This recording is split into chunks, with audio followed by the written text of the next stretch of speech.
বন্ধুরাও থাকতো, মাঝে মাঝে আমরা বলি নিচে উচ্চ গ্রামের একটা স্কুল বলতে গেলে।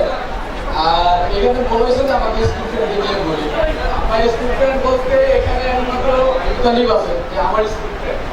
অ্যাকচুয়ালি আমার স্কুল ফ্রেন্ড এখানে কেউ নাই।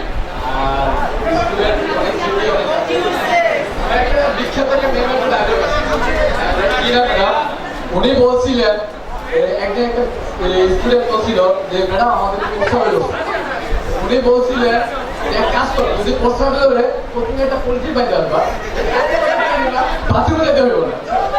ওই জিনিসটা আসলে অনেক মিস করি। আর পলাশের মতো আমি অলওয়েজ প্রেগন্যান্সি স্টুডেন্টই ছিলাম।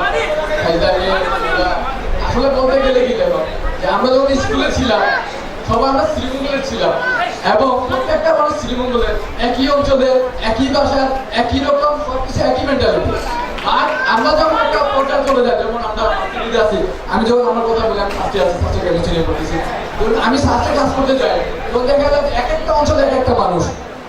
আমার ফার্স্টে বলতে গেলে স্বামী আছে, আমাদের কাছে অমিও আছে, আমরা এই দুদিন শ্রীমঙ্গলে, বাট আর কেউ কিন্তু নাই, পরিচয় নাই। স্বামীর সাথে দেখা হলো হঠাৎ, কিন্তু আর কে বিভিন্ন অঞ্চলের মানুষ, হাই হ্যালো।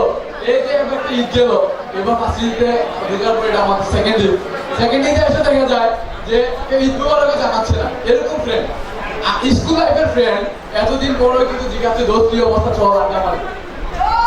কলেজ লাইফের কথা বললে কলেজ লাইফের আমার সবচেয়ে বেশি কলেজে এই যে যত ফ্রেন্ড যা সবাই কলেজে পরিচিত, এবং এখন পর্যন্ত অবধি তাদের সাথে সবচেয়ে বেশি সম্পর্ক। স্কুল লাইফে হয়তো কারোর সাথে সম্পর্ক নেই, বাট কলেজ লাইফে সবার সাথে এখন সম্পর্ক, মেয়েদেরও কেউ চিনি না, আর ছেলেদের সবাইকে চিনি। আচ্ছা, এনজয় করো তোমরা, কথা বলাচ্ছি না।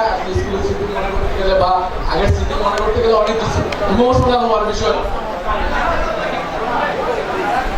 তোরা এটা তো ভালো কথা বলছো, ফ্রেন্ডের মধ্যে ওসব করাটাই মানে, কিন্তু আসলে জিনিসটা অন্যরকম না। তোরা ভালো থাকিস, আমার জন্য দোয়া করিস, সবার জন্য ভালোটা শুভকামনা রইল। Thank you.